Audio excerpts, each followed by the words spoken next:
Hi అండి అందరికీ. ఈరోజు మనం ధైర్యం, భయం ఈ రెండింటి గురించి రెండు అద్భుతమైన కథల ద్వారా తెలుసుకుందాం. అసాధ్యం అనుకున్నదాన్ని ఎలా సుసాధ్యం చేయొచ్చో ఆ విషయం గురించే ఈ విశ్లేషణ.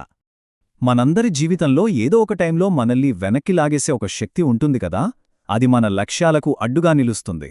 మరి ఒక మనిషి తన అసలైన సామర్థ్యాన్ని అంటే తన ట్రూ పొటెన్షియల్ని వాడుకోకుండా ఆపేసే ఆ ఒక్క భయమేంటి?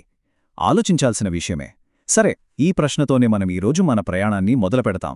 సో ఈ ప్రశ్నకు సమాధానం వెతకడానికి మనం ఈరోజు ఆకాశంలో జరిగిన రెండు క్లాసిక్ కథల లోతుల్లోకి వెళ్దాం. ఇంట్రెస్టింగ్ విషయం ఏంటంటే, ఒక కథలో పోరాటం తనతో తానే అంటే లోపల జరుగుతుంది, ఇంకో కథలేమో పోరాటం బయటి ప్రపంచంతో జరుగుతుంది. మరి రెండు కథలు మనకేం చెబుతాయో చూసేద్దాం రండి. ముందుగా ఒక యంగ్ సీగల్ కథ చూద్దాం. దీని ఫైట్ బయట ఎవరితోనో కాదండోయ్, తన మనసులో ఉన్న భయంతోనే. ఊహించుకోండి, ఒక పెద్ద కొండ అంచున ఈ యంగ్ సీగల్ ఒక్కటే నిలబడి ఉంది.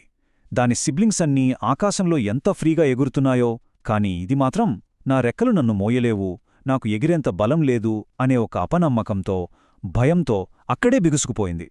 దీన్నే మనం సెల్ఫ్ డౌట్ అంటాం. ఇది దానికొక పర్ఫెక్ట్ ఎగ్జాంపుల్. ఇప్పుడు చూడండి, అసలు ఇంట్రెస్టింగ్ పార్ట్ ఇదే. ఆ సీగల్ జర్నీలో ఉన్న స్టేజెస్ అన్నాట. ఫస్ట్ భయంతో అసలు కదలనేలేదు. తర్వాత వాళ్ల ఫ్యామిలీ ఏమో నువ్వు రాకపోతే నిన్నిక్కడే ఆకలితో వదిలేస్తాం అని వార్నింగ్ ఇచ్చింది. ఇక మూడో స్టేజ్కొచ్చేసరికి ఆకలి దాని భయాన్ని డామినేట్ చేసేసింది. ఫైనల్గా ఫుడ్ కోసం అది కిందకు దూకినప్పుడు దాని ఇన్స్టింక్ట్ అంటే సహజ ప్రవృత్తి దాన్ని ఆటోమేటిక్గా కాపాడింది. భయం నుంచి ఫ్రీడమ్కి దారితీసిన ఈ జర్నీ చాలా అంటే చాలా ఇంపార్టెంట్. ఆ ఫస్ట్ ఫ్లైట్తో దాని భయమంతా మాయమైపోయి ఆనందంగా ఫుల్ కాన్ఫిడెన్స్గా మారిపోయింది. సో ఇక్కడ మనం గమనించాల్సిన పాయింట్ ఏంటంటే, కొన్నిసార్లు మనల్ని ముందుకు నడిపించేది ధైర్యం మాత్రమే కాదు, అవసరం కూడా. ఆ ఆకలే దాన్ని కదిలేలా చేసింది కదా. సరే, ఇప్పుడు రెండో కథలోకి వెళ్దాం.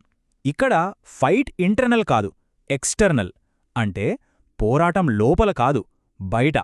ఒక పైలట్ ఒక భయంకరమైన తుఫాన్ని ఎలా ఫేస్ చేశాడో తెలుసుకుందాం. ఒక పైలట్ తన ఓల్డ్ డకోటా ప్లేన్లో ప్యారిస్ నుంచి లండన్కి చాలా హ్యాపీగా వెళ్తున్నాడు. ఇంటికి త్వరగా వెళ్ళిపోవాలనే తొందరలో ఉన్నాడు. అందుకే తన ముందున్న పెద్ద తుఫాన్ను చూసినా కూడా దాన్ని దాటుకుని నేరుగా వెళ్ళిపోవాలని డిసైడయ్యాడు. కాని పాపం ఆ తొందరపాటు తన జర్నీని ఒక నైట్మేర్లా మార్చేస్తుందని అతనికప్పుడు తెలియ. ఈ టైమ్లైన్ చూస్తే మనకు క్లియర్గా అర్థమవుతుంది సిచ్యువేషన్ ఎంత ఫాస్ట్గా చేంజ్ అయిపోయిందో. క్లియర్ స్కైతో మొదలైంది, తర్వాత తుఫాన్లోకి ఎంటర్ అయ్యాడు. వెంటనే కంపాస్, రేడియో ఇలా అన్ని ఇన్స్ట్రుమెంట్స్ ఫెయిల్ అయిపోయాయి. ఇక అన్నీ అయిపోయాయి, హోప్స్ వదిలేసుకున్న టైంలో సడన్గా లైట్లు కూడా లేనొక మిస్టీరియస్ బ్లాక్ ఏరోప్లేన్ కనిపించింది. అది అతనికి ఫాలో అవ్వమని సైగ చేసింది. దాన్ని ఫాలో అయి అతను సేఫ్గా ఆ తుఫానుంచి బయటపడ్డాడు. ఇంతకీ ఆ పైలట్ని సేవ్ చేసిందెవరు? ఈ కాన్సెప్ట్నే డివైన్ ఇంటర్వెన్షన్ అని అంటారు. అంటే ఇక మనవల్ల కాదు అనుకున్న చాలా క్రిటికల్ సిచ్యువేషన్స్లో ఏదో ఒక సూపర్ న్యాచురల్ పవర్ వచ్చి మనకు హెల్ప్ చేస్తుందనే ఒక నమ్మకం అన్నమాట. మరి పైలట్ విషయంలో జరిగింది కూడా అదేనా? ల్యాండ్ అయ్యాక ఆ పైలట్ వెంటనే కంట్రోల్ టవర్కి వెళ్ళి ఆ బ్లాక్ ఏరోప్లేన్ గురించి అడిగాడు. వాళ్లు చెప్పిన సమాధానం విని షాక్ అయ్యాడు. ఆ రాత్రి స్కైలో అతని ప్లేన్ తప్ప ఇంకేమీ లేదని చెప్పారు. జీరో, ఒక్క విమానం కూడా లేదు. మరి అతనికి హెల్ప్ చేసిందెవరు? ఈ మిస్టరీతోనే కథ ఎండ్ అవుతుంది. ఓకే, ఇప్పుడు ఈ రెండు కథలని ఒకసారి కంపేర్ చేసి అనలైజ్ చేద్దాం.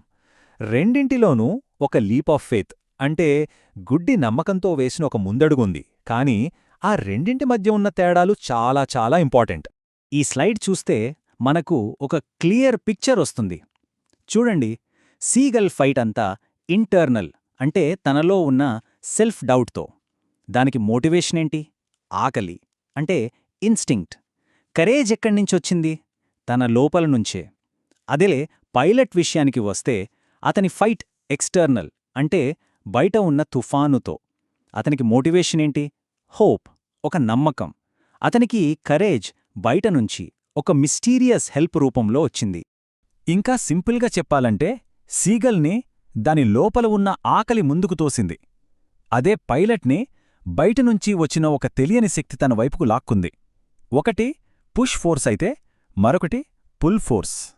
సరే, ఇక ఫైనల్గా ఈ రెండు కథలనుంచి మనం నేర్చుకోవాల్సిన లెసన్స్ ఏంటి? అసలు కరేజ్ అంటే ధైర్యం గురించి ఈ స్టోరీస్ మనకు ఏం టీచ్ చేస్తున్నాయి చూద్దాం. ఇక్కడ కీ టేకవేస్ చూస్తే మనకు కొన్ని విషయాలు అర్థమవుతాయి. భయమనేది ఇంటర్నల్గా అంటే సెల్ఫ్ డౌట్ రూపంలో ఉండొచ్చు, లేదా ఎక్స్టర్నల్గా ఒక పెద్ద కష్టంగా కూడా రావచ్చు. ఆ లీప్ ఆఫ్ ఫెయిత్ అనేది నిస్సహాయత వలనో లేదా ఆశ వలనో వస్తోంది. ధైర్యం అనేది మన మీద మనకు నమ్మకం ఉండటం వల్ల రావచ్చు, లేదా కొన్నిసార్లు ఎవరో తెలియని ఒక గైడ్ని గుడ్డిగా నమ్మడం వల్ల కూడా రావచ్చు. ఏదేమైనా ఒక పెద్ద ఛాలెంజ్ని దాటినప్పుడు ఆ భయమే ఆత్మవిశ్వాసంగా మారుతుంది. ఇక ముగించే ముందు ఒక ఆలోచింపజేసే ప్రశ్న. మన జీవితంలో ఒక తుఫానులాంటి కష్టం ఎదురైనప్పుడు మన సొంత రెక్కల్ని అంటే మన స్కిల్స్, మన కేపబిలిటీస్ని నమ్ముకోవాలా? లేక ఆ చీకట్లో కనిపించిన మిస్టీరియస్ గైడ్లాంటి ఏదైనా బయటి సహాయాన్ని నమ్ముకొని ముందుకు వెళ్ళాలా? ఏది బెటర్? దీని గురించి ఆలోచించండి. మళ్ళీ కలుద్దాం.